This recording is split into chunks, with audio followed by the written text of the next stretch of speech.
Video like जरूर कर लीजिए और ऐसे वीडियो लगातार फ्री में पाने के लिए चैनल को तुरंत सब्सक्राइब कर लीजिए और बेल आइकन को जरूर टैप कर लीजिए ताकि आगे भी सारे वीडियो आपको मिलते रहे। यूट्यूब में फॉलो करते हैं तो प्लीज ये वाला फ्री टेलीग्राम चैनल जरूर ज्वाइन कर लीजिएगा। सारे नोटिफिकेशन सारे अपडेट यहीं पे आते हैं, ध्यान रखिए। दोस्तों स्वागत है आप सभी का ऑनलाइन एग्जाम प्रिपरेशन पर, which is the part of study for civil services.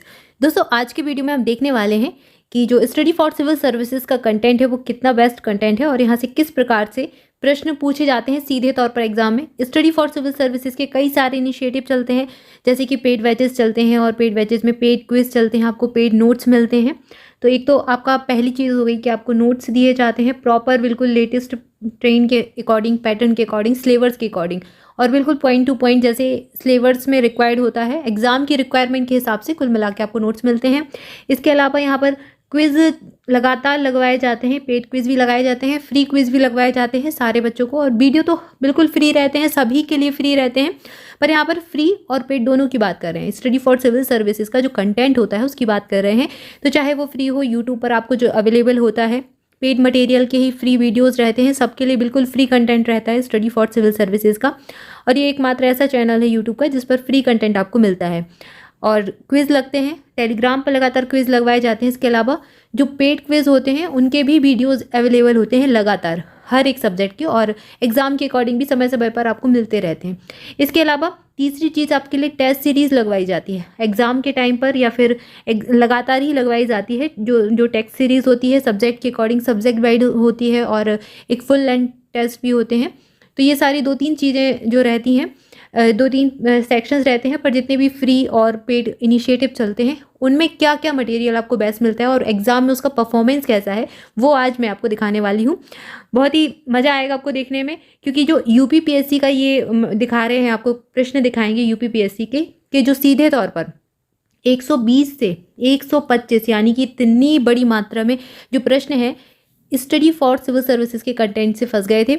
और स्टडी फॉर सिविल सर्विसेज का परफॉर्मेंस, बच्चों का परफॉर्मेंस सबसे बेस्ट रहता है। ये सबसे ज़्यादा सिलेक्शन यूपीपीएससी में अगर होते हैं तो स्टडी फॉर सिविल सर्विसेज से ही होते हैं, ठीक है। तो ये प्रश्न आज हम देखने वाले हैं। इसके कुछ प्रश्न देख भी चुके थे, अभी हम पॉलिटी चूँकि पढ़ रहे हैं ऑनलाइन एग्जाम प्रिपरेशन पर, और देखेंगे पॉलिटी से कैसे प्रश्न पूछे जाते हैं, किस प्रकार, ताकि आपको एक आइडिया रहे कि आपको किस प्रकार से सब्जेक्ट को पढ़ना है। क्योंकि हर एक एग्जाम के लिए सब्जेक्ट को पढ़ने की जो अप्रोच होती है वो अलग अलग होती है।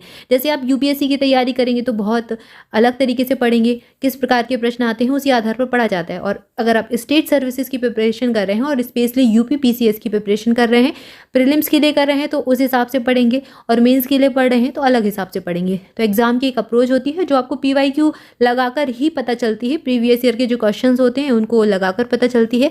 साथ ही साथ आपको एग्जाम का जो सिलेबस होता है वो देखकर पता चलती है। तो स्टडी फॉर सिविल सर्विसेज बिल्कुल इन्हीं चीज़ों को ध्यान में रखकर कंटेंट प्रिपेयर करता है। और अगर आप भी ये कंटेंट लेना चाहते हैं, ये ग्रुप ज्वाइन करना चाहते हैं, तो इन नंबर्स पर कॉल करके जानकारी ले सकते हैं, आपको पूरी इन्फॉर्मेशन मिल जाएगी, ठीक है। तो चलिए अभी हम पॉलिटी के प्रश्न देखते हैं। पॉलिटी की मैं बात कर रही थी, इसके कुछ पार्ट्स देख भी चुके थे, ज्योग्राफी और करंट अफेयर कैसा पूछा जाता है, और स्टडी फॉर सिविल सर्विसेज से कौन से प्रश्न फंसे ये हम देख चुके थे। आज हम बात करने वाले हैं पॉलिटी के ऊपर। तो देखो पॉलिटी का यहाँ पर एक प्रश्न, जैसे जैसे प्रश्न मिलते जाएंगे वैसे वैसे हम इसको देखते जाएंगे।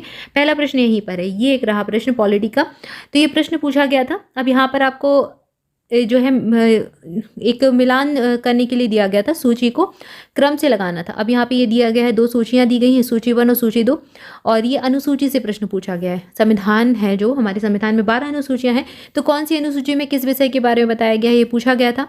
तो ये तीसरी अनुसूची दे दी, चौथी दे दी, सातवीं दे दी, तीसरी, चौथी, सातवीं और आठवीं अनुसूचियाँ दे दी, और साथ में सामने भाषाएं हैं। तो बताना है कि कौन सी अनुसूची का मिलान किस विषय के साथ होगा। और ये बिल्कुल स्टडी फॉर सिविल सर्विसेज के कंटेंट में एकदम क्लियरली इतना डिटेल में आपको पढ़ाया गया था, और इसके ऊपर वीडियो आ भी चुका है, ऑनलाइन एग्जाम प्रिपरेशन पर भी वीडियो आ चुका है इसके ऊपर, अभी कुछ ही दिन पहले आया था। अगर आपने नहीं देखा है तो आप देख सकते हैं। और यहाँ से प्रश्न बनता है, बस मैं आपको यहाँ पर ये क्लियर करना चाहती हूँ कि प्रश्न कैसे बनता है, आपको पढ़ना कैसे है, ठीक है। तो ये सीधे तौर पर यहाँ से प्रश्न पूछ लिया, विषय पूछ लिया और अनुसूची पूछ ली।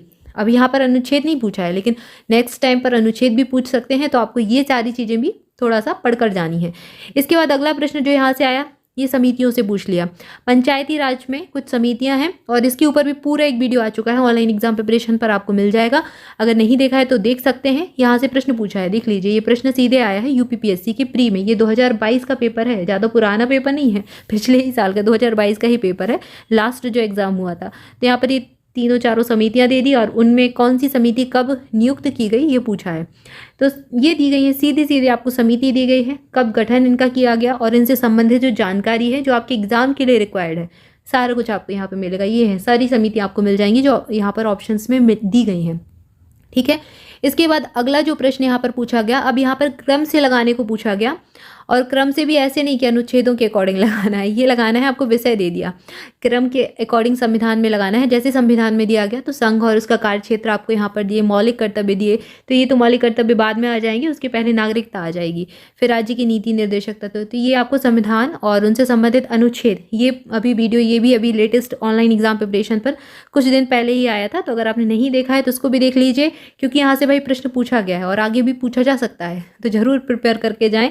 तो ये दिया गया है कि सबसे पहले आपको, अगर आप संविधान पढ़ेंगे तो 1 से 4 अनुच्छेद तक संघ और उसका राज्य क्षेत्र दिया गया है, फिर 5 से 11 तक नागरिकता मिलेगी, फिर मौलिक अधिकार मिलेंगे, फिर राज्य की नीति निर्देशक तत्व मिलेंगे और उसके बाद मौलिक कर्तव्य मिलेंगे। अब यहाँ पर इसमें बीच में एक मौलिक अधिकार यहाँ पर गोल कर दिया, बाकी के चारों दे दिए और इनको क्रम से लगाने के लिए बोल दिया। ठीक है, तो यहाँ पर आप इसको मैच कर सकते हैं कि कौन सा आपका उत्तर सही हो जाएगा।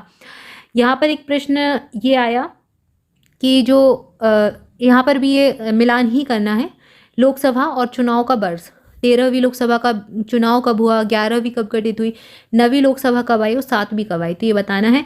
अब यहाँ पर ये जो है पूरा लोकसभा, प्रथम लोकसभा से वर्तमान लोकसभा तक की अवधियाँ डिटेल में स्टडी फॉर सिविल सर्विसेज के कंटेंट में आपको मिल जाएंगी।